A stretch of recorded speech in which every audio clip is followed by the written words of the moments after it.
नमस्कार, कान्तिपुर समाचारमा स्वागत छ। सुरु गरौँ अहिलेका मुख्य समाचारबाट। यमपञ्चक अन्तर्गत आज गाई र गोवर्धन पूजा। नेवार समुदायमा महपूजा गरिँदै भाइटिकाको उत्तम साइत भोलि बिहान 11:37 नेकपामा दाहाल पक्षबाट प्रस्तुत राजनीतिक प्रतिवेदन फिर्ता लिन अध्यक्ष ओलीको आग्रह नेपाल र गौतमद्वारा अस्वीकार। विवाद समाधानको प्रयास कमजोर। आज 1477 जनामा कोरोना संक्रमण पुष्टि, 6 जनाको मृत्यु। संस्थागत आइसोलेसनमा बिरामी घटे।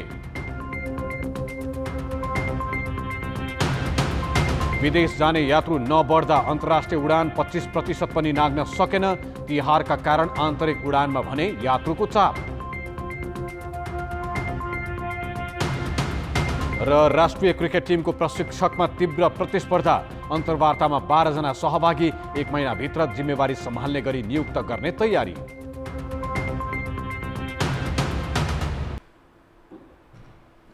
यमपञ्चक अर्थात् तिहार अन्तर्गत आज गाई, गोवर्धन र गोरु पूजा गरिएको छ। गाईलाई पवित्र मानी पूजा गर्ने वैदिक सनातन कालदेखिको विधि हो। गाईले दिने दूध आमाले खुवाएको दूध जत्तिकै पौष्टिक हुने भएकाले गाईलाई गौमाता भनी सम्मान गरिन्छ। गाईको पूजा गरी आजका दिन मिठा मिठा परिकार खान दिने चलन छ। साउन शुक्ल पूर्णिमाका दिनमा दाहिने हातमा बाँधिएको रक्षाबन्धन आजका दिन गाईको पुच्छरमा बाँधिदिए मृत्यु पश्चात गाईले स्वर्ग जानका लागि बैतरणी नदी तारिदिने धार्मिक विश्वास समेत छ। आज गोरु पूजाका साथै आँगन लिपपोत गरी गोबरको पर्वत बनाएर गोवर्धन पूजा गरिएको छ।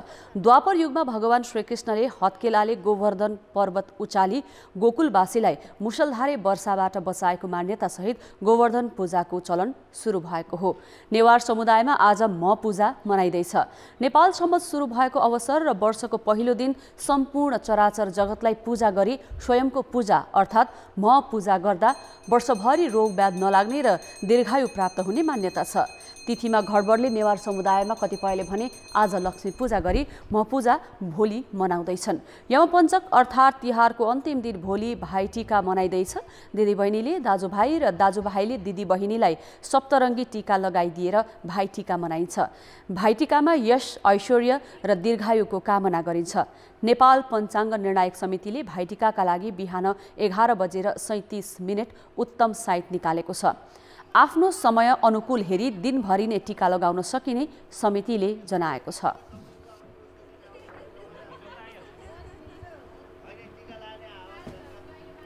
नेपाल सम्मत 1141 को नयाँ वर्ष सुरु भएको छ। परोपकारी शङ्खधर साखवाले काठमाडौँ उपत्यकाका जनताको ऋण मोचन गरिदिएको सम्झनामा नेपाल सम्मत प्रचलनमा ल्याइएको हो। 1141 वर्ष अघि शङ्खधर साखवाले तत्कालीन कान्तिपुरका ऋणमा डुबिएका विपन्न जनताको ऋण चुक्ता गरिदिएको सम्झनामा त्यही दिनबाट आफ्नै देशको नामबाट नेपाल सम्वत सुरु गरिएको थियो। चन्द्रमासका आधारमा चल्ने नेपाल सम्वतको नयाँ वर्ष कार्तिक शुक्ल प्रतिपदाका दिन प्रारम्भ हुन्छ। जनता ऋणमुक्त भए नयाँ युगमा प्रवेश गरेको खुसियालीमा सांस्कृतिक उत्सवकै रूपमा नेपाल सम्वत मनाउने चलन छ। यसपालि भने कोरोना महामारीले पिन्तुना सांस्कृतिक र्याली हुन सकेन। उहाँले जुन बालुवा सुनमा परिणत भयो अथवा उहाँले प्राप्त गरेको जुन धनबाट उहाँले सारा जनताको यो अब शुभ कार्यमा यो प्रयोग गर्नुपर्छ यो धन भनेर उहाँले सारा जनताको ऋण मोचन गरेर ऋण तिरेर यो सम्वत सुरुवात गरेको भन्ने कुरा इतिहासमा उल्लेख छ। मेन र हाम्रो जन्मदेखि मृत्युसम्म यही नेपाल सम्वत अथवा यो चन्द्रमासको आधारले हाम्रो रीतिरिवाज, संस्कृति, श्राद्धदेखि सारा हाम्रो चाडपर्व, दसैँ तिहार सबै यसैको आधारमा प्रचलित छन्। लिच्छवी राजा राघवदेवको पालामा सुरु भएर यो प्रताप सिंह शाहको पालासम्म राष्ट्रिय सम्वतकै रूपमा चलेको थियो। प्रजातन्त्र प्राप्तिपछि नेपाल सम्वतका प्रवर्तक शङ्खधर साखवालाई राष्ट्रिय विभूति घोषणा गरी सरकारले राष्ट्रिय सम्वतको मान्यता दिइसकेको छ। ऐतिहासिक अभिलेख तथा ग्रन्थहरूमा समेत नेपाल सम्वत प्रयोग भएको छ। नेपाल सम्वतकै तिथिका आधारमा सांस्कृतिक चाड पर्व र धार्मिक संस्कार हुन्छन्। पृथ्वीनारायण शाहको छोरा प्रताप सिंह शाहले प्रधानमन्त्री शाहले तिब्बतको शासकलाई चाहिँ लेखेको चिठीमा पनि नेपाल सम्बन्धी बेभोट गरिदिएको छ। प्रधानमन्त्री शाहको छोराले बनाएको प्रधानमन्त्री शाहको छोरासम्मको पालामा पनि त्यो चाहिँ प्रताप सिंह शाहको पालासम्म पनि राष्ट्रिय सम्पद भन्ने गर्थ्यो। यसलाई राष्ट्रिय सम्पदको रूपमा पहिले कृष्णप्रसाद भट्टराईको पालामा राष्ट्रिय सम्पद घोषित गरिसक्यो, तर व्यवहारमा ल्याएको छैन। अहिले के विक्रम सम्पदलाई नै व्यवहारमा ल्याइरहेको छ। अब विक्रम सम्पदकोलाई चाहिँ रिप्लेस गर्नुको लागि चाहिँ योसँग नियमले कि राष्ट्रिय सम्पदको भन्ने कुरा चाहिँ पूर्णता यसले प्राप्त गर्छ राष्ट्रिय सम्पदको रूपमा। किन यो यही सम्पदको आधारमा जम्मै सरकारको कामकाज पनि सुरु हुने भयो, हाम्रो धार्मिक क्रियाकलाप पनि हुने भयो। तर यो नहुँदाखेरि के छ, त्यो राष्ट्रिय सम्पद पनि नाम मात्र भयो, व्यवहारमा त्यो छैन। नेपाल सम्बन्ध कुनै राजा महाराजाको नामबाट नभई जनस्तरबाट चलेको मौलिक सम्बन्ध हो। नेवार समुदायले यही दिन आफ्नै आत्मशुद्धिका लागि महपूजा पनि गर्ने चलन छ। कान्तिपुर समाचारका लागि क्यामेरामा हेमन्त कटवाल र पशुपति बुढाथोकीका साथ नारायण किलम्बु, काठमाडौँ। प्रधानमन्त्री तथा नेकपाका अध्यक्ष केपी शर्मा ओलीले वरिष्ठ नेता माधव कुमार नेपाल र उपाध्यक्ष वामदेव गौतमलाई पार्टीभित्र देखिएको विवाद मिलाउने भूमिका निर्वाह गर्न आग्रह गरेका छन्। ओलीले सचिवालय बैठकमा प्रस्तुत राजनीतिक प्रतिवेदन फिर्ता लिन आग्रह गरेकामा दुवैजनाले अस्वीकार गरेका छन्। उनीहरूले कार्यशैली सुधार्न ओलीलाई सुझाव दिएका छन्। प्रधानमन्त्री ओलीले आज बिहान गौतमलाई बालुवाटार निवासमा बोलाएर दुई अध्यक्षबीच देखिएको अन्तर्विरोध मिलाउनका लागि सहजीकरण गरिदिन आग्रह गरेका हुन्। ओली र कार्यकारी अध्यक्ष पुष्पकमल दाहाल बीच शक्ति सङ्घर्ष यति बेला उत्कर्षमा छ। एकअर्का बीच सरकार र पार्टीको काम कारबाहीलाई लिएर लिखित रूपमै आरोप प्रत्यारोप चलिरहेको छ। ओलीले कार्यकारी अध्यक्षको अधिकार प्रयोग गरी दाहालले पेश गरेको राजनीतिक प्रतिवेदन फिर्ता गराउन गौतमलाई आग्रह गरेका थिए। गौतमले भने दाहालको मात्र विषय नभएको भन्दै सचिवालयका 5 नेताको विचार भएका कारण प्रतिवेदन फिर्ता नहुने जवाब दिए। प्रधानमन्त्रीले कार्यशैली परिवर्तन गरेर आत्मालोचना गरे प्रतिवेदन गौण हुने गौतमको भनाइ थियो।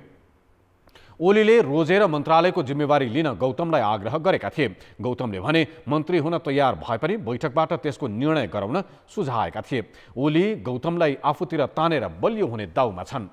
गौतमले आफ्नो आग्रह नमानेपछि ओलीले दिउँसो वरिष्ठ नेता नेपाललाई बोलाएर छलफल गरेका थिए। नेपालसँगको छलफलमा पनि ओलीले प्रतिवेदन फिर्ता लिई विवाद समाधानका लागि पहल गर्न आग्रह गरे।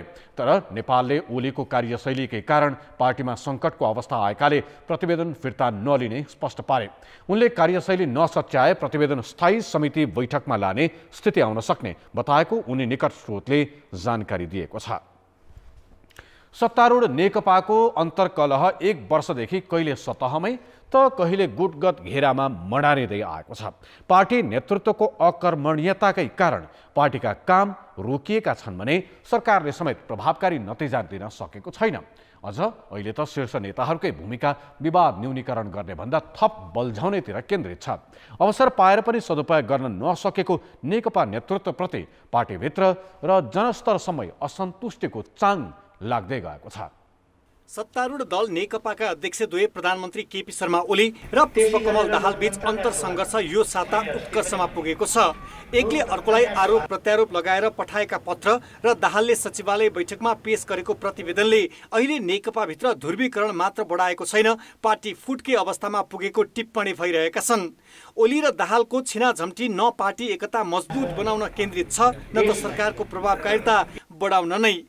सतहमै देखिएको सत्ता टिकाउने र थप शक्ति आर्जन गर्न केन्द्रित अध्यक्ष द्वयको प्रतिस्पर्धामा पार्टीको सचिवालय, स्थायी र केन्द्रीय तहकै नेताहरू पनि थपिएका छन्। उनीहरूले विवाद र कलहलाई मिलाउनुको साटो थप मलजल सहित सार्वजनिक रूपमै सवाल जवाफमा उत्रिएका छन्। दुई अध्यक्षज्यूहरूलाई द्वन्द्व नबढाउनका लागि आग्रह गर्छु। पुष्पकमल दाहाल प्रचण्डलाई त्यो प्रस्ताव फिर्ता लिन आग्रह गर्छु।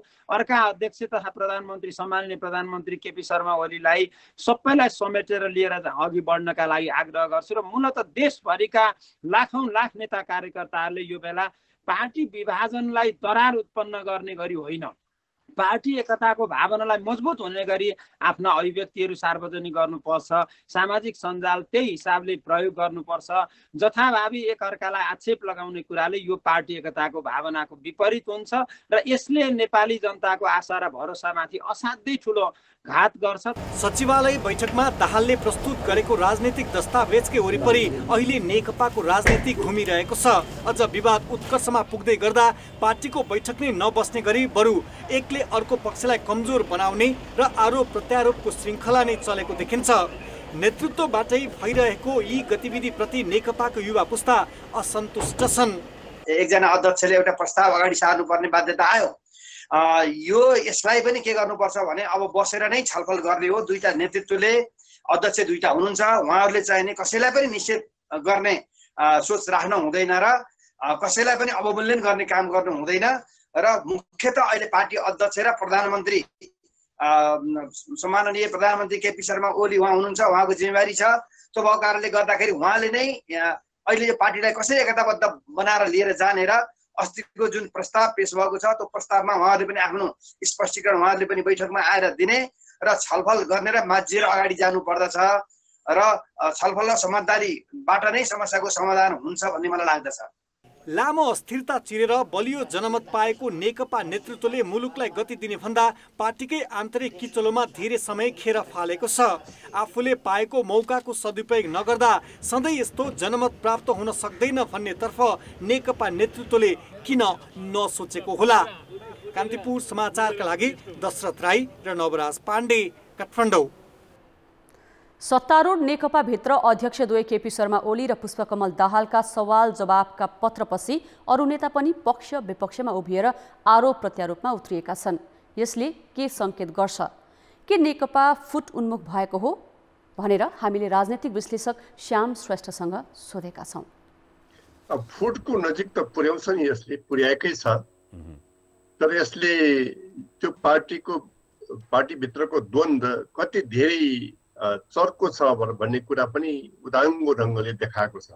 यो जुन अहिले भनाभन चलिरहेको छ त्यसले सबैको लुगा फुकाल्ने काम पनि गरिरहेछ र कसैको लुगा पनि केही पनि बाँकी नरहने स्थिति आउँदैछ। अध्यक्ष दाहालले प्रस्तुत गरेको राजनीतिक प्रतिवेदन भनिएको दस्तावेज आफैमा त्यो कतिको जायज हो? पार्टीभित्र यसले कति अर्थ राख्छ राजनैतिक रूपमा? पार्टीभित्र आफ्नो भनाइलाई लिखित रूपमा राख्ने भन्ने कुराहरू कम्युनिस्ट पार्टीभित्र चलन छ, त्यो राख्न पाइन्छ। तर राख्दाखेरि भाषा शिष्टतापूर्ण ढङ्गले प्रयोग गर्ने कम्युनिस्ट पार्टीभित्रको चलन हो। तर यसमा कतिपय भाषाहरू चाहिँ तिक्ततापूर्ण पनि छन्, शत्रुतापूर्ण पनि छन् र अब यो भाषा प्रयोग गर्नु हुने हो कि होइन भन्ने कुरा चाहिँ एउटा प्रश्न चिन्हको रूपमा छ। दुवै थरीको भाषा यस्तै छ। यो प्रतिवेदनलाई अराजनीतिक प्रतिवेदन भन्दै फिर्ता लिनुपर्ने भनेर दबाब दिइराखेको छ। अर्कोपट्टि दाहाल पक्षले यो प्रतिवेदनलाई स्थायी समितिको बैठकमै लाने भनिरहेको छ। के हुन्छ जस्तो लाग्छ तपाईँलाई? कार्यकारी अध्यक्षले पेश गर्न सक्छ, त्यो बैठकमा राख्न पनि सक्ने अधिकार छ त्यो चाहिँ। तर त्यो हुनको लागि बैठक नै हुनु पर्यो। यहाँ त के छ भने बैठक राख्नकै लागि बिन्ती पत्र हाल्नुपर्ने त्यति छ। त्यो बैठक बोकेर भने त्यो प्रतिवेदन त्यहाँ छलफल हुने होला, तर बैठकै हुने सम्भावना ज्यादै कम देख्छु म। किनभनेदेखि पहिलो अध्यक्षले बैठक चाहिँ राख्नु भएको छैन, व्यक्तिवादी ढङ्गले सर्वसत्तावादी ढङ्गले चल्ने खालको उहाँको मती देखिन्छ। त्यस कारणले बैठकै हुने सम्भावना म ज्यादै कम देख्छु। दस्तावेज फिर्ता नगरेसम्म पनि अर्को बैठक नबोलाउने भनिरहेको छ एउटा पक्षले। त्यसको त कुनै तुक भएन। कसैले आफ्नो भाषा, आफूलाई लागेको भाषा प्रयोग गरेर दस्तावेज लेख्यो भनेदेखि त्यो बैठकमा छलफल गर्ने कुरा हो। मैले भनेको कुरा भयो भनेदेखि म बैठक राख्छु, नत्र म राख्दिनँ भन्ने कुरा गर्नु भनेको अराजक हुनु हो। त्यो कुरा भनेको मै नै राज्य हो, मै नै पार्टी हो भने जस्तो भाव भयो। त्यो चाहिँ ठिक हुँदैन। बैठक बसेर अब त्यसमा रहेका कुराहरूबारे यो चाहिँ पत्रहरूको आदान प्रदान गर्ने कुराको सट्टा बैठक बसेर त्यही छलफल गर्नु, त्यही मन माझामाझ गर्नु, त्यो चाहिँ बुद्धिमत्तापूर्ण कुरा हुने देख्छु म। तर त्यसो गर्नको लागि डबल नेकपाभित्रका नेताहरू चाहिँ मानिरहेको स्थिति छैन। खास गरेर प्रधानमन्त्री केपी ओली मानिरहेको स्थिति देखिँदैन। बैठक बस्नलाई ओली पक्ष किन तयार भइराखेको छैन र यो बैठक नबसालेर पार्टीमा उनको के नियत हुन सक्छ? बैठक बसाल्यो भने मलाई कारबाही गर्छ भन्ने खालको डर उहाँमा देखिन्छ। तर कारबाही त उत्तिकै त हुँदैन त। कारबाही गर्नको लागि त धेरै कुराहरू पुग्नुपर्छ। त्यो जुन आरोपहरू लगाएको छ आरोप प्रमाणित हुनुपर्छ। बहुमत हुँदैमा कारबाही हुने भएदेखि त बहुमत त यो पक्षसँग धेरै अगाडिदेखि थियो। दुई अध्यक्षले विवादका बेला एकले अर्कालाई बहुमतबाट कारबाही गर्ने भन्नेदेखि मध्यावधि चुनावसम्मका कुराहरू आइरहेका छन्। यतातर्फको सम्भावना कति देख्नुहुन्छ तपाईँ? सरकारमा जसको बहुमत छ त्यसले मध्यावधि चुनाव गर्ने कुनै संवैधानिक प्रावधान छैन। त्यसरी प्रावधान नहुँदै पनि मध्यावधि चुनाव गर्नको लागि त पहिला संविधान खानु पर्यो अनि मात्र जान सकिन्छ। मध्यावधि चुनावको सम्भावनामा सक्दिन। तर त्यहाँभित्र चाहिँ अब कारबाही गर्ने भन्ने कुराहरू अथवा प्रधानमन्त्रीबाट संसदीय दलको बैठकको बहुमत पुर्याएर निकाल्ने भन्ने कुरा त जुनसुकै पार्टीमा पनि जहिले पनि सम्भावना भएको कुरा भयो। जसको बहुमत छ उसले निकाल्न सक्छ। तर त्यसो गर्न पनि के रिजल्ट निस्कन्छ भन्ने कुरा अर्को पक्षले त सोच्छ होला। त्यो रिजल्ट त पार्टी फुट नै हुन्छ। यो पार्टी फुटको पक्षमा फेरि न त प्रचण्ड देखिन्छ न त चाहिँ माधव कुमार नेपाल देखिन्छ न त अन्य नेताहरू। त्यस कारणले यो जुन डर उहाँहरूको छ त्यो वास्तविक होइन। यो वनको बाघले भन्दा पनि मनको बाघले ज्यादा खाएको जस्तो देखिन्छ। विगतमा पनि पटक पटक विवादहरू सम्झौतामा गएर अन्त्य भएका छन्। यो पटकको विवाद सल्टाउने वा समाधान गर्ने पार्टीभित्रको उपाय के हुन सक्छ? तपाईँले बाहिरबाट हेर्दाखेरि के देख्नुहुन्छ? पार्टी नै एउटा चाहिँ सूत्रमा गठन भएको हो। यो भनेको सत्ता स्वार्थको सूत्रमा। त्यस कारणले सत्ता स्वार्थको लेनदेन अनि शुद्धबुद्ध ढङ्गले गर्ने समावेशी ढङ्गले पार्टी चलाउने भन्ने कुरामा पहिलो अध्यक्ष सहमत हुने एउटा कुरा। दोस्रो थरीले प्रधानमन्त्रीलाई निष्फिक्री सरकार चलाउन दिने, त्यस कुरामा डिस्टर्ब नगर्ने नीतिगत निर्णय यसरी जानु भन्ने नीतिगत निर्णय केन्द्रीय समितिले गर्ने भन्ने ढङ्गले गयो भनेदेखि यो टुङ्गो लाग्न सक्छ। अब बाँकी समाचार। कोरोना भाइरस संक्रमितको संख्या 2,10,000 नजिक पुगेको छ। पछिल्लो 24 घण्टामा 1477 संक्रमित थपिएका छन्। तिहार बिदाका कारण परीक्षण घटाइएकाले नयाँ संक्रमित अघिल्ला दिनको तुलनामा कम भएका हुन्। पछिल्लो 24 घण्टामा 6476 नमुना परीक्षण गरिएको स्वास्थ्य मन्त्रालयले जनाएको छ। संक्रमितको संख्या कम देखिए पनि संक्रमण दर भने घटेको छैन। 23% संक्रमण पुष्टि भएको छ। थपिएका संक्रमित मध्ये 55% काठमाडौँ उपत्यकाका हुन्। थपिनेको तुलनामा संक्रमण मुक्त हुनेको संख्या धेरै भएकाले निको हुने दर 82.7% पुगेको छ। 2798 जना संक्रमण मुक्त भएपछि निको हुनेको संख्या 1,73,000 नाघेको मन्त्रालयले जनाएको छ। 35,000 सक्रिय संक्रमित मध्ये 354 जना आइसियु र 64 जना भेन्टिलेटरमा छन्। संक्रमणका कारण मृत्यु हुनेको संख्या 6 थपिएर 1221 पुगेको छ। भक्तपुरका आइसोलेसन केन्द्रमा कोरोना संक्रमितको संख्या घटेको छ। लक्षण देखिएका बिरामीको मात्रै परीक्षण गर्ने सरकारको निर्णयले संक्रमितको संख्यामा कमी आएको हो। यो सँगै सामान्य लक्षण भएका संक्रमितहरू प्राय घरमै बस्न रुचाउने भएकाले आइसोलेसन केन्द्रमा पनि बिरामीको संख्यामा कमी आएको हो। भक्तपुरको खरिपाटी स्थित आइसोलेसन केन्द्र दशैं अगाडिसम्म कोरोना संक्रमितले भरिभराउ थियो।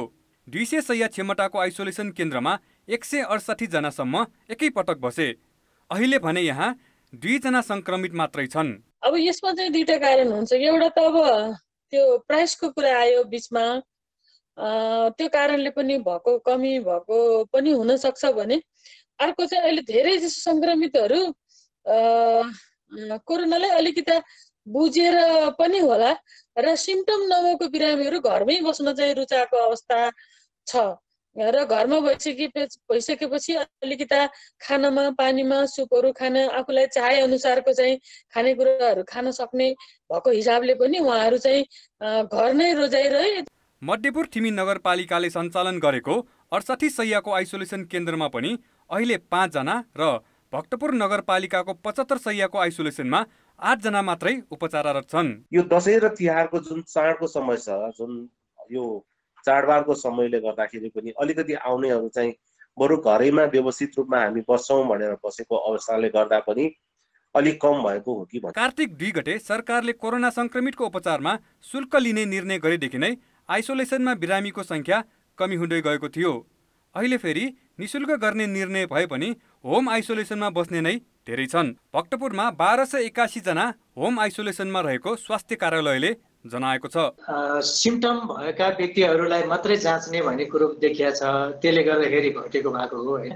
अहिले जथाभावी चाहिँ नि कन्ट्याक्ट ट्रेसिङमा जो भएको छन् उहिले जाँच्ने भन्ने कुरो नभइकन कन्ट्याक्टमा रहेका जति पनि व्यक्तिहरू छन् उहाँहरूलाई सिम्टम आयो भनेदेखि अनिखेरि मात्रै यो स्वाब सङ्कलन गरेर जाँच्ने भएको कारणले गर्दाखेरि घटेको अवस्था चाहिँ देखिया हो कि। अस्पताल तथा आइसोलेसन केन्द्रमा स्वास्थ्य सुविधाको अभाव देखिएको छ। यसै कारण पनि संक्रमित घरमै आइसोलेसनमा बस्न रुचाइरहेका छन्। त्यसबाहेक घरमा बस्दा परिवारले खानपानमा ध्यान दिने पारिवारिक वातावरण हुने भएकाले पनि संक्रमित सरकारी आइसोलेसनमा बस्न छाडेका छन्। कान्तिपुर समाचारका लागि सुन्दर शिल्पकार, भक्तपुर। एसिड प्रहारबाट घाइते जनकपुरकी आरती शाहलाई उपचारका लागि काठमाडौँ ल्याइएको छ। शनिबार पतिको एसिड प्रहारबाट घाइते उनलाई जनकपुर स्थित जानकी हेल्थ केयरले उपचारका लागि काठमाडौँ रेफर गरेको हो। माइती घरमा रहेकी आरतीमाथि उनका पति सञ्जीव शाहले एसिड प्रहार गरेका थिए। उनको निधार र छातीको केही भाग जलेको छ भने एसिड परेर छोरी पनि सामान्य घाइते भएकी छिन्। पत्नीमाथि एसिड प्रहार गरेर फरार भएका शाह पक्राउ परेको जिल्ला प्रहरी कार्यालय धनुषाले जनाएको छ। साथै जनकपुरबाट 58 बोतल एसिड सहित एकजना व्यापारी पनि पक्राउ परेका छन्। बियरको बोतलमा भरेर राखिएको जनकपुर उपमहानगरपालिका 4 स्थित किराना पसलबाट प्रहरीले स्थानीय व्यापारी नागेन्द्र शाहलाई पक्राउ गरेको हो।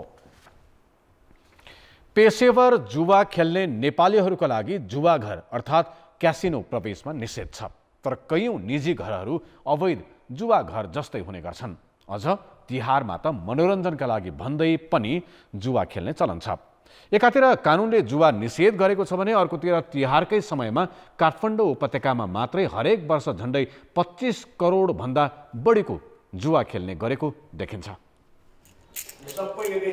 यसपालिको दशैं तिहारको आसपासमा प्रहरीले जुवाको खालबाट 30 लाख रुपियाँ भन्दा बढी बरामद गरिसकेको छ, जसमा पूर्व राज्य मन्त्रीदेखि व्यापारीसम्म परेका छन्।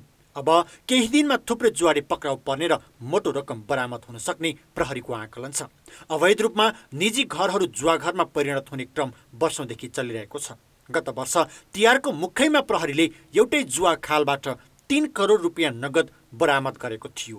राजनीतिज्ञदेखि व्यवसायसम्म उच्च स्तरका हैसियत बनाएकाहरू करोडौं रकम सहित जुवा खालमा पक्राउ परेपछि उनीहरूको तिहार मात्रै गएन, समाजमा छवि नै धुमलियो।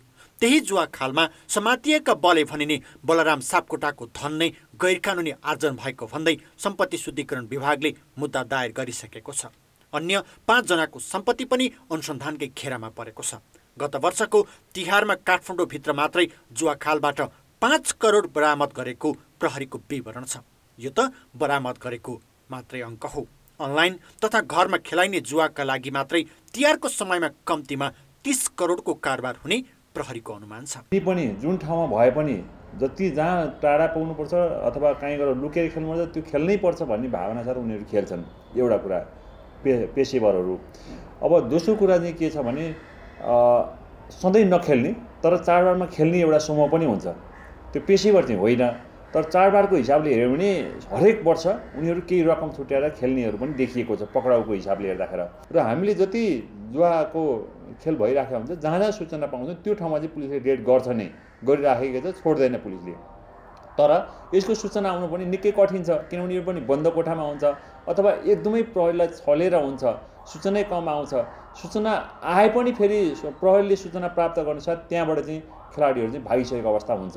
हुन त राणाकालमा तिहारका 5 दिन सर्वसाधारणले जुवा खेल्न पाउने व्यवस्था हुन्थ्यो। अहिले जुवा खेल्न कानुनले नै प्रतिबन्ध लगाए पनि मन्त्रीलाई जुवा खालबाटै उठाएर मन्त्री परिषद बैठकमा लगेका घटनाहरू समेत भएका छन्। त्यसबेला त न टिभी भन्ने थियो न सिनेमा भन्ने थियो। राणाकालमा केही मनोरञ्जन थिएन।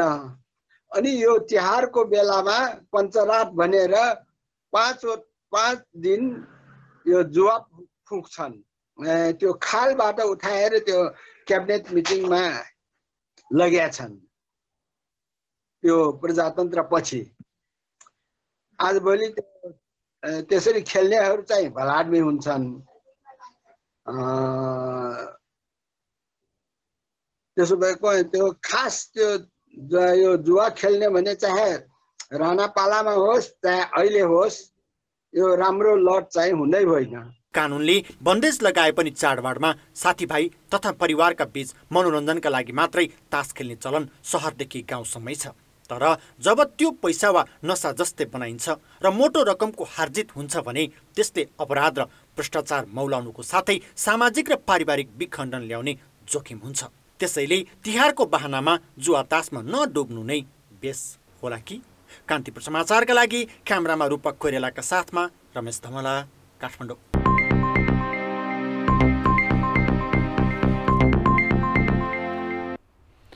यसपालि महामारीका कारण दशैं खासै उल्लासपूर्ण रहेन। संक्रमण तीव्र रूपमा बढिरहेकाले तिहार पनि ढुक्कसँग मनाउने अवस्था छैन। तर सावधानी अपनाएरै सही दशैंको तुलनामा तिहार, छठ लगायतका चाडका लागि हवाई जहाजबाट यात्रा गर्नेको चाप बढी देखिएको छ। संक्रमणकै बीच तिहारको उल्लासले हवाई आवागमन बढेको छ। तिहार मनाउन काठमाडौँबाट गृह जिल्ला फर्कनेहरूको विमानस्थलमा आइतबार भिड देखिन्थ्यो। बुद्ध एयरका 38, यतिका 22, सिमरिकका 9, समिटका 3, सौर्यका 3, नेपाल वायु सेवाका 2, तारा र सीताका 1-1 गरी 79वटा उडानको तालिका थियो। दशैंको तुलनामा तिहारमा यात्रु र उडानको चाप बढेको विमानस्थलले जनाएको छ। लकडाउन यता शनिबार सबैभन्दा बढी 82वटा उडान भएका थिए, जसमा कुल 8058 जना यात्रुले सेवा लिए। आइतबार साँझ 5:30 बजेसम्म कुल 7721 जना यात्रुले हवाई सेवा लिएका छन्, जसमा 4200 जनाले काठमाडौँ छोडेका छन् भने 3521 जना काठमाडौँ भित्रिएका छन्। तिहार, छठ लगायतका चाड मनाउन घर जान पाउँदा यात्रुहरू निकै खुसी देखिन्थे। अहिले भन्नाले अब घरमा बिहे पनि छ अनि तिहार पनि भयो, दुईटै सकाएर आउनु। दसैँमा घर परिवारसँग मनाउनु पर्ने सबैजना यतै, तिहारमा दिदीबहिनी उता झापातिर, त्यही भएर। सडक यातायाततर्फ भने तिहारमा घर फर्कनेहरूको संख्या अन्य दिनको तुलनामा कम देखियो। तिहारका लागि केही दिन अघि नै फर्कनेहरू बढिरहेकाले नजिकका गन्तव्यका यात्रुहरू मात्रै आइतबार फर्किएका हुन्। थोरै सार्वजनिक यातायात भए पनि ती सवारीमा भिड भने बाक्लो थियो। घर जान चाहनेहरू संक्रमणको जोखिम कम गर्ने भन्दा पनि कसरी घर पुग्ने भन्ने हतारमा देखिन्थे। भाइटिकाको अघिल्लो दिन सार्वजनिक भन्दा निजी सवारीमा घर फर्कनेको संख्या बढी थियो। काठमाडौँ भित्रिने बाहिरिने मानिसको फ्लो भनेको 50,000 भन्दा बढी नै हुन्थ्यो। अब अहिले चाहिँ त्यो 11,000 जना मानिसहरू चाहिँ काठमाडौँ भित्रिएको अनि 16,000 मानिस चाहिँ काठमाडौँ बाहिरिएको हाम्रो अभिलेखले देखाउँछ। कोभिडकै कारणले जुन चाहिँ पहिला चाहिँ 50,000 भन्दा बढी नै देखिन्थ्यो। कोरोना भाइरस संक्रमण तीव्र रूपमा भइरहेको छ। चाडबाडमा हुने आवागमन र भिडभाडले थप जोखिम निम्तिने चिन्ता पनि उत्तिकै छ। दशैंमा संक्रमण फैलने भएले आवत जावत एकदमै कम थियो, तर तिहारमा आवागमन बढेको र चिसो याम समेत सुरु भएकाले यसको नतिजा खराब हुन सक्ने चेतावनी चिकित्सकहरूले दिएका छन्। कान्तिपुर समाचारका लागि क्यामेरामा मुरारी घिमिरे र हेमन्त कटुवालका साथमा शर्मिला खनाल, काठमाडौँ। सरकारले दक्षिण एसिया बाहेकका देशमा नियमित उडानको अनुमति दिएको 2 महिना नाग्यो। यस्तै पदयात्रा र आरोहण पनि खुला गरिएको छ। तर पर्यटकीय गतिविधि नभएकाले अन्तर्राष्ट्रिय उडान 25% नाग्न सकेको छैन। अझ नेपालबाट जाने यात्रु झनै नगण्य रहेकाले हवाई सेवा प्रदायक कम्पनीले उडान बढाउन चासो दिएका छैनन्। कोभिड सङ्कट व्यवस्थापन केन्द्रको एक साता अघि बसेको बैठकले भारत लगायत दक्षिण एसियाली देशमा नियमित उडान सञ्चालनको कार्ययोजना ल्याउन पर्यटन मन्त्रालयलाई निर्देशन दियो। तिहार लगत्तै कार्ययोजना मन्त्री परिषदमा लाने मन्त्रालयको तयारी छ। जापान, कोरिया, चीन, हङकङ, थाइल्यान्ड लगायत देशमा नियमित उडानको अनुमति दिएको भने 2 महिना नागिसकेको छ। यस्तै होटल व्यवसाय असोज 1 देखि खोल्न दिएको हो भने पदयात्रा र हिमाल आरोहणको अनुमति खुल्ला गरेको पनि 2 साता भइसकेको छ। तर अनुमति दिएका मुलुकमा सामान्य अवस्थामा जस्तो उडान भएको छैन। सिजनमा दैनिक 110 वटासम्म अन्तर्राष्ट्रिय उडान हुने गरेकामा अहिले 25 वटा पनि नागेको छैन। नेपाल आउनेको सङ्ख्या कम भएकाले हवाई सेवा प्रदायक कम्पनीले उडान नबढाएका हुन्। अझ नेपालबाट फर्किँदा त आधाभन्दा बढी सिट खाली हुन्छ।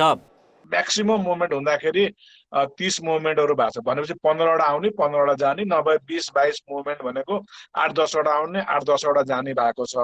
अब त्यसमा पनि पेसेन्जरको फ्रिक्वेन्सी हेर्दाखेरि आउने एराइभल चाहिँ केही राम्रो छ, अकुपेन्सी राम्रो छ, तर यहाँबाट जाने चाहिँ अलिक कमै छ। आउने जस्तो 70 to 85% सम्म चाहिँ अकुपेन्सी रहन्छ भने जाँदाखेरि त 50-55 % एकदम कम छ। त्यही भएर सबैले चाहिँ जस्तो कतारले विगतमा सेड्युल हुँदाखेरि दिनमा 3 वटा 4 वटासम्म फ्लाइट गर्थ्यो भने अहिले एउटा मात्रै 2टा गरेको छ, तर एउटा फुल एउटा चाहिँ अलिक खाली खाली नै हुन्छ। अहिलेको समय पर्यटकीय सिजन हो। सामान्य अवस्थामा यो बेला दैनिक 20,000 भन्दा बढीले अन्तर्राष्ट्रिय उडान यात्रा गर्थे। तर यात्रु सङ्ख्या अहिले त्यसको 10% पनि छैन। दैनिक 1500 हाराहारीमा मात्रै यात्रा गर्ने गरेका छन्। यात्रा गर्ने मध्ये अधिकांश वैदेशिक रोजगारी र अध्ययनका लागि गएका नेपाली हुन्। पर्यटकको स्रोत मुलुक नै महामारीको मारमा परेको र नेपाल आउँदा विभिन्न मापदण्ड पालना गर्नुपर्ने भएकाले यात्रु कम भएर अन्तर्राष्ट्रिय उडान प्रभावित भएका हुन्। समस्या भनेको जुन 7 दिन क्वारेन्टाइन सरकारले यहाँ आएपछि नेपालमा बस्नलाई क्वारेन्टाइन बस्नुपर्ने जुन नियम बनाएको छ, जम्मा जम्मी होलिडे नै 10 दिन 12 दिन हप्ता दिनकै पनि होलिडे लिएर आएको हुन्छ टुरिस्टहरू। अब 7 दिन क्वारेन्टाइनमा को बस्छ? त्यो कारणले गर्दाखेरि अलिअलि आउने टुरिस्टहरू अलिअलि भएको बुकिङ पनि यो नोभेम्बर डिसेम्बरहरूतिर छ।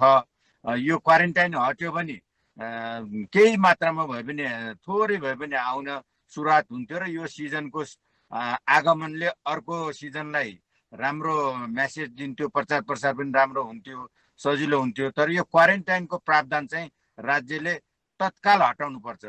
उडान प्रभावित हुँदाको असर सिङ्गो पर्यटन क्षेत्रमै परिरहेको छ। पर्यटकले नेपाल भ्रमणलाई आफ्नो प्राथमिकतामा नराखेसम्म यो अवस्था कायम रहिरहने देखिन्छ। कान्तिपुर समाचारका लागि पर्वतराज घिमिरे, काठमाडौँ। ब्रेकपछि पुनः स्वागत छ। अब जनमतको अन्तिम परिणाम। जनमतमा हिजो हामीले सोधेका थियौँ, पटक पटक म्याद थप्दा पनि ठुला आयोजना सम्पन्न हुन नसक्नुको कारण के होला? ए व्यवस्थापकीय अक्षमता, बी अनुभवहीनता र सी प्राविधिक जटिलता। जनमतको अन्तिम परिणाम यस्तो छ, ए व्यवस्थापकीय अक्षमतामा 56%, बी अनुभवहीनतामा 25% र सी प्राविधिक जटिलतामा 14% प्राप्त भएको छ।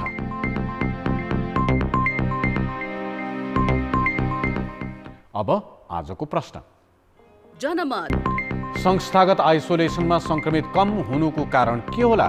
ए पर्याप्त सुविधा नहुनु, बी शुल्कको अन्यल र सी घरमै सहज ठानेर। जनमतको अन्तिम परिणाम भोलि साँझ 8 बजेको कान्तिपुर समाचारमा प्रसारण गर्नेछौँ। कृपया NEWS न्युज स्पेस AB वा C टाइप गरी 34001 मा SMS गरी आफ्नो मत व्यक्त गर्नुहोला। अब जनताको आवाज। कोरोना महामारी नियन्त्रण तथा बिरामीको उपचारमा बागमती प्रदेश सरकार सक्रिय देखिएको छैन। यसै सन्दर्भमा हामीले आज हेटौडामा सोधेका छौँ, कोरोना बिरामीको उपचारमा प्रदेश सरकारले किन चासो नदिएको होला? जनताको आवाज। नागरिकहरूको स्वास्थ्यमा सरकारले गम्भीर किसिमको लापरवाही गर्दैछ भन्ने किसिमको कुरा मलाई लाग्दछ। अन्यत्र विकास बजेटलाई कटौती गर्दै यसमा चाहिँ लगानी गर्दैदेखि सर्वसाधारण जनताले केही राहत पाउँथे। अदालती समेत आदेश दिएकोमा यो नगर्नु चाहिँ विधिको शासन होइन भन्ने म बुझ्छु। स्वर्णिम अवसर चाहिँ सरकारले गुमाउँदैछ। जनताको मन जित्ने एउटा ठुलो उद्देश्य पुरा हुन्थ्यो, त्यो उद्देश्यबाट सरकार वञ्चित हुँदै गइराखेको छ। जनताप्रतिको उत्तरदायित्व वहन गर्नुपर्ने थियो, त्यो सम्बन्धमा चाहिँ अलिकति राज्य चुकेको हो कि भन्ने आवाज अहिले भएको छ। प्रदेशकै राजधानीभित्र भेन्टिलेटरमा राखेर कोरोनाको रोगीहरूलाई उपचार गर्न सकिरहेको छैन। यसको लागि चाहिँ पहल हुनुपर्छ, सरकारले छिटोभन्दा छिटो। ठाउँ ठाउँमा आइसोलेसनहरू राखेर गर्न त गरिराखेको छ, तैपनि गर्नुपर्ने जति जनताको अपेक्षा अनुसार चाहिँ भइरहेको छैन। म चाहिँ यहाँ भेन्टिलेटर आइसियुहरूको व्यवस्था गर्नुपर्थ्यो, गरेन। यो सरकारको चाहिँ नि अब गैर जिम्मेवार पनि हो एक किसिमले। प्रदेशको सरकारले पनि हामी उपचार गर्छौँ चाहिँ बोलीमा चाहिँ भनेको छ, तर व्यवहारमा त्यो लागू भएको आभास भएको हामीले कहीँ पनि पाइरहेका छैनौँ।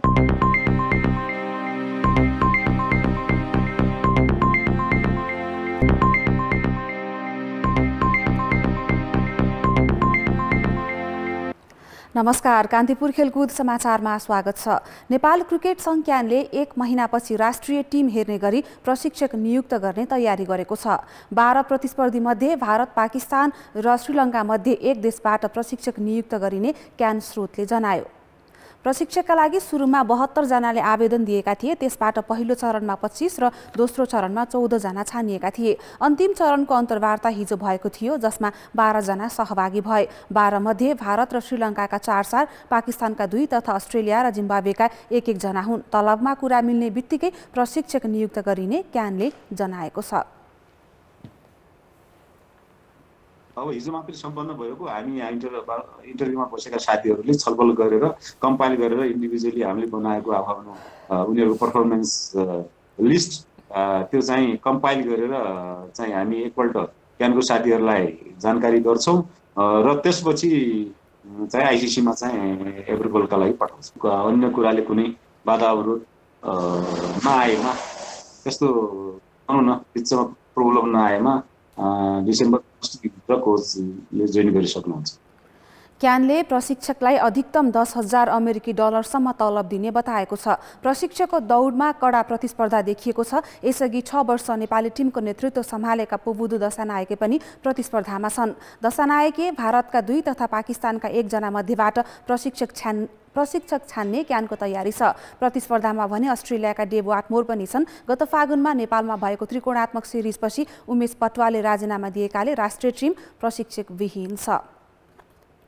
कोरोना भाइरस कोभिड-19 को कहरले यतिखेर विश्वको पर्यटन बजार ठप्प भएको छ। पर्यटकहरूको घुइँचो लाग्ने पर्यटकीय स्थलहरू कोरोनाको त्रासले सुनसान बन्न पुगेका छन्। तर पर्यटकीय नगरी पोखराको आकाशमा भने प्याराग्लाइडिङमा चरा जस्तै उडेर रम्ने आन्तरिक पर्यटकले भरिभराउ बनेको छ। उत्तरमा लस्करै मुस्कुराइरहेका गगनचुम्बी हिमशिखरहरू, ताल, हरिया डाँडा र मानव बस्ती, धरती र आकाशको बीचमा रङ्गी बिरङ्गी पखेटा फिजाएर चरा जस्तै उडिरहेका प्याराग्लाइडिङका जमात, पर्यटकीय नगरी पोखराको सरङकोटमा चराचरी हावामा कावा खाँदै उड्नेहरूको ताती देख्दा कोरोनाको त्रास नै हटेको अनुभूति हुन्छ। पहिला विदेशी पर्यटकहरूको लर्को लाग्ने प्याराग्लाइडिङ उडानमा अहिले आन्तरिक पर्यटकहरूको आकर्षण बढेको छ। 300 जना छौँ ट्यान्डम काम गर्ने पाइलटहरू चाहिँ। अब अहिले हाम्रो आन्तरिक पर्यटकको चाहिँ एकदम भिडभाड छ पोखरामा। हजुरको काठमाडौँ, बुटोल, चितवनबाट चारैतिर यहाँ आउनुहुन्छ र हामीले एउटा बम्पर अफर पनि भनौँ, अहिले पहिला यही उडानलाई चाहिँ 6,000 7,000 पनि थियो, अहिले हामीले 3,000मा चाहिँ उडानहरू दिइरहेका छौँ र यसले गर्दा अलिकति भिडभाड त छ है। अब कोरोनाको विषयमा हेर्ने भने अलिकति सुरक्षा चाहिँ त्यति राम्रो गरेको छैन हाम्रो संस्थाले, तर सुरक्षा राम्रो गरिदियो भने अझै भिडभाडलाई कसरी हुन्छ कम बनाउने, त्यो गरिदिनु राम्रो हुन्थ्यो। नेपालीलाई उडाउँदाखेरि अब यस्तो होला है, नेपालीहरू पनि यति भयङ्कर आएर उड्छन् भन्ने चाहिँ हामीले त सोचेका पनि थिएनौँ। जुन अहिले यो लकडाउनले चाहिँ अहिले यस्तरी भन्दाखेरि चाहिँ हामी आफै अचम्मित भएका छौँ। अहिले कोरोनाको त्रासले लामो समय घरभित्रै पिञ्जडाको चरा जस्तै थुनिएर बसेका स्थानीयवासी समेत खुलेको मौसममा प्याराग्लाइडिङको मजा लिन थालेका छन्। प्याराग्लाइडिङका लागि अहिलेको मौसम उत्कृष्ट मानिन्छ। खुलेको आकाश, हावाको गति, शीतल तापक्रम अनि न्यूनतम शुल्कले सबैलाई लोभ्याएको हो। यसअघि कम्पनीहरूले 1 जना विदेशीलाई आधा घण्टा उडाएको 8,000 रुपियाँ र नेपालीलाई 5500 शुल्क लिने कम्पनीहरूले अहिले एक खेपको उडानमा जम्मा 3000 शुल्क लाग्ने अफर ल्याएका छन्।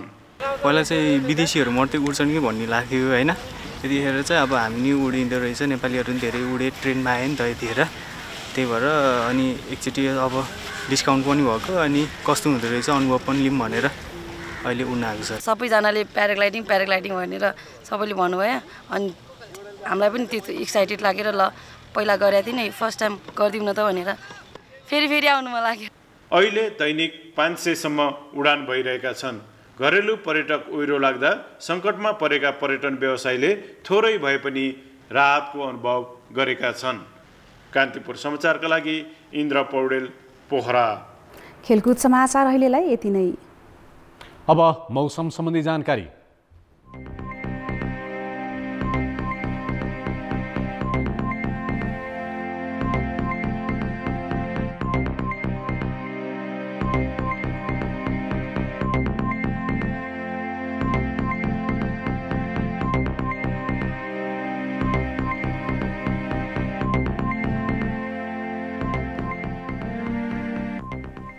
अन्त्यमा मुख्य समाचार फेरि एकपटक।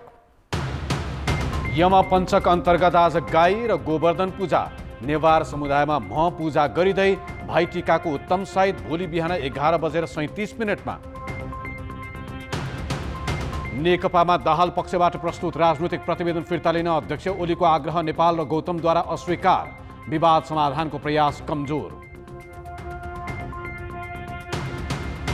आज 1477 जनामा कोरोना संक्रमण पुष्टि, 6 को मृत्यु। संस्थागत आइसोलेसनमा बिरामी घटे।